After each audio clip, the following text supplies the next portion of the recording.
Hey guys, I've been struggling lately trying to figure out if I want to go with some of the vintage rookie cards or multiples of those vintage rookie cards, or if I also want to focus in on kind of the patch auto, the later year type stuff. I'm very interested in your feedback on this. I'm going to show some of my cards today, some examples, and let's talk through this thing. Stick around. One shall stand, one shall fall.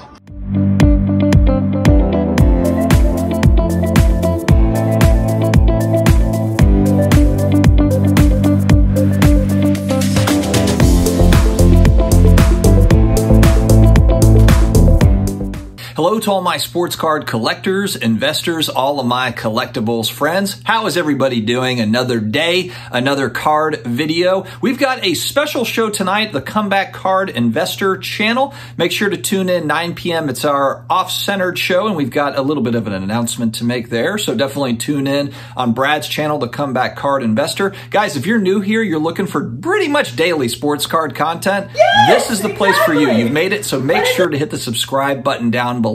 Also connect with me on IG. That's where I usually do a lot of kind of the DMing with people. And then also I share different pickups that I've got, stupid reels and different things. So definitely check me out there. And then also I'm on Twitter. If you enjoy Elon Musk's Twitter, I am also there as well.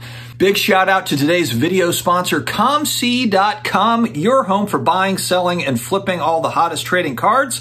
Their consignment place home to over 30 million cards from baseball superstars like Aaron Judge to Marvel favorites like Spider-Man. ComC has something for every type of collector. Visit ComC.com today to build out your collection with your favorite cards. Disneyland for card collectors. It's a fun place. Check it out. All right, guys, if you watch my channel, you know that I've got a mix of vintage cards and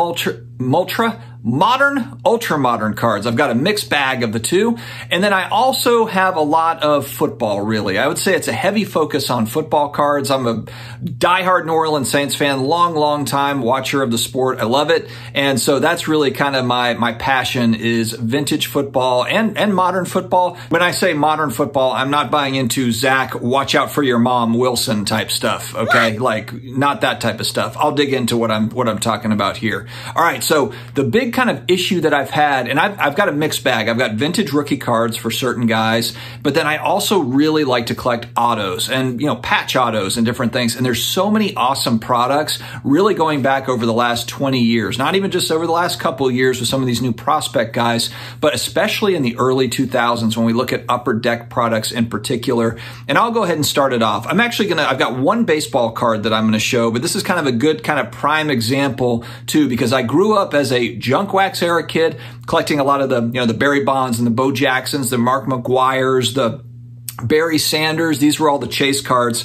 And if you look back, Barry Bonds, outside of maybe like Tiffany's set, doesn't really have a lot of super rare cards going back into the 80s because it was just a highly printed era. And so recently I had picked up a Chasing History Fleer. This is early 2000s. Is it 2001 or 2? 2002. It's a autographed bat auto. And I actually just picked up another one of these. It's Fleer, but it's not the exact same card. It's 2001. But I just thought it was so cool. And actually on that one, the autograph is on the bat. So it's a game-used bat with the auto on the bat. And then this one, of course, game-used. And then you've got the on-card auto. Looking at price points, just wanted to pick it up. It's giant stuff. But that's an example of like, I could stack Barry Bonds, maybe PSA 10s or 9s of rookie cards, or kind of get something where the sports memorabilia is mixed in, where you do have some sort of an auto, a game used element to it. Next example, another one of these he still falls into kind of that era. It's 1994. I was trying to find my SP rookies for him, but I've got a few of the Marshall Faulk Upper Deck SP rookies going back to 1994. This is is it 2018? No, it's 2021 Immaculate game used jersey with the auto, on-card auto. This card right around $100, but man, it's numbered to 35, and it's just like, man, that's a sweet card. So yes, he's already retired. It's not his playing days. You know, what is it? A 20-year card, 25th year Marshall Faulk card. But good Lord, you know, I mean, it's so damn cool. And then again, for the price point for me, you know, it was right under $100. Just thought it was a cool one to pick up. Next, Troy Aikman. So my favorite set of all time, going back as a kid, 89 score rookie card. and I just love the design, love everything, the nostalgia. It hits me in the feels. I joke around about how when I eventually pass, I want 89 score football sprinkled into my casket. I'm sort of kidding, but I actually think that would be pretty awesome. So you have that, but then you have, kind of these newer age, SP autos, and this is not a new card. This one's from 98. So this is SP authentic, on-card auto for Aikman. And the one thing I think to look at too, as we're looking into this, Beckett.com has a feature where if you go in, you type in the name, it will tell you. Now, granted, it's not an exact science. The numbers are probably not 100% perfect, but it's a good guideline. On the left-hand column, if you type in Troy Aikman, you type in Marshall Faulk, you type in Michael Jordan, it'll break down for you how many autos, cards. And what we're looking at here are pack pulled autos. So I'm not talking about the PSA DNA in-person autographs. I'm talking about the stuff that came in, that manufacturers were making. It came in packs, or it was released by a manufacturer. It wasn't a in-person signature or something like that.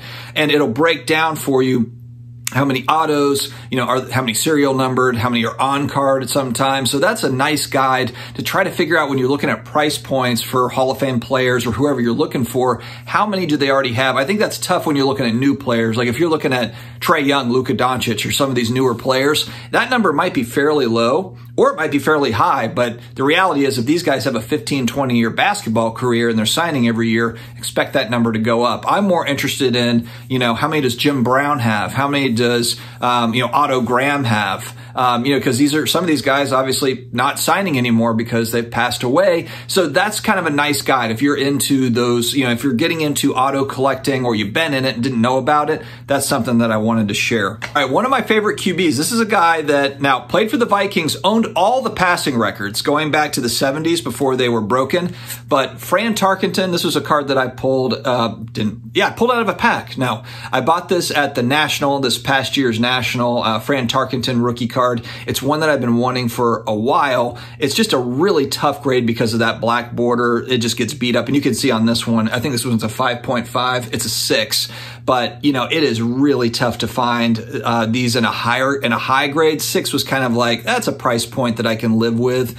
And again, this is a 2021. So this is a 40-year Fran Tarkenton card, but the flawless on-card autograph. And this one was less than $100. Some people would say like, dude, you could have gotten, why not just spend, a little bit more money, not a little bit more, $300 or $400 more dollars and get, just another Fran Tarkenton rookie card.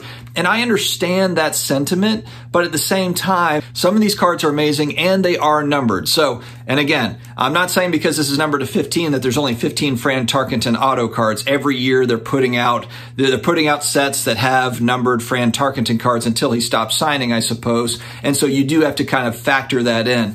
But the issue that we have, this is not a great example because 62 tops, there's not a lot of this coming out now.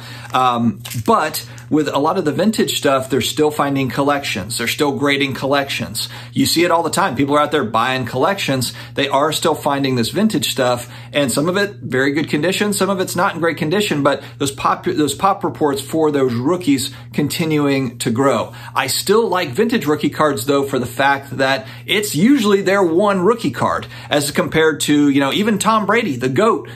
He's probably not a great example just because he's the GOAT, but any other player from 2000 and forward, they've got 1,000 different rookie cards. And think about the guys today with Trevor Lawrence. It's got how many rookie cards does Trevor Lawrence have? A zillion? So that's where it's different. That's where I'm okay with, these pop reports on vintage cards, because even if they do go up, it's still that one card. Fran Tarkenton's got one rookie card. Staubach, this is another guy. And again, not a very rare card. I've got 2 of these in a 6. One of the all-time great Cowboys QBs, always will be really. You're talking about maybe a handful of guys that have really been important in this franchise. And the Cowboys are really, they're one of the biggest, if not the biggest franchise in the NFL from a value standpoint and just globally recognized. So Staubach's always going to be important. This is a great set. This 2001 Pros and Prospects piece of history. And the thing that's great, again, in a world that we live in where this player may or may not have looked at this jersey across a room, patch, player not worn, maybe worn, probably never worn. This is game used stuff. So if you want to dive into this, go to kind of those early 2000s products, and maybe others can throw in the chat other great sets to look for. But this is one in particular, 2001 Pros and Prospects, and on-card auto, game used stuff, game used jersey. And really, especially in football cards, the price points are nowhere near what you'll see in basketball and some of the other stuff. Another great example, I love this set, 85 Topps Warren Moon rookie card. This one's in an 8. I've been trying to get it in a 9. It probably will at some point. In a 10, it is very expensive because of the black bordering. It is very hard to get this card in a 10. But just check out this baby. Look at this sucker. 2017 Cornerstones. This is game used jersey stuff again. So this is a Panini product, Panini Vertex, and it is numbered to 49. Not really much worried about the numbering. And again, because it's Warren Moon and there's not loads and loads of Warren Moon collectors, very inexpensive card. I think I got this for less than $50. It's an on-card auto, and it's got that kind of that 4-patch, cool multicolor, and it's got the enclosed game-worn materials. So just cool stuff out there, cool stuff. Last but not least, Autogram. This was going back to 1950 Bowman. I love this card because it's just historical in nature. You just look at it and it reminds you too of the early 50s baseball stuff. You know, the portraits that are included. It's a small card, kind of a mini card. It gives you stats on the back. Interesting little tidbits that take you back in time. This is American history. And then you've got kind of some of the newer stuff. This one's from 1994, so this is a 28-year-old card. This is not a new card by any stretch, but it's on-card auto, and Autogram's got a variety of these options. But again, you've got, this guy won 7 titles. He's got the same number of championships as Tom Brady. Nobody talks about him because different era and all that, but just the whole thing I think is kind of cool to look into both of these, but I struggle with this. I struggle with, should I be putting more into kind of these patch auto type options, or just stacking or looking into other kind of Hall of Fame vintage rookie cards? I know a lot of the vintage people will say, buy the vintage stuff. And I do understand that. And I do try to have kind of a mixed bag, but it's hard not to like that, the kind of the memorabilia stuff that's a little bit newer and also is numbered, has a level of scarcity to it, etc. All right, guys, let me know your thoughts in the comments. Do you have the same dilemma, or have you already made up your mind what you're doing? Let me know your thoughts in the comments. Stay healthy, stay awesome, and I will talk to you again later.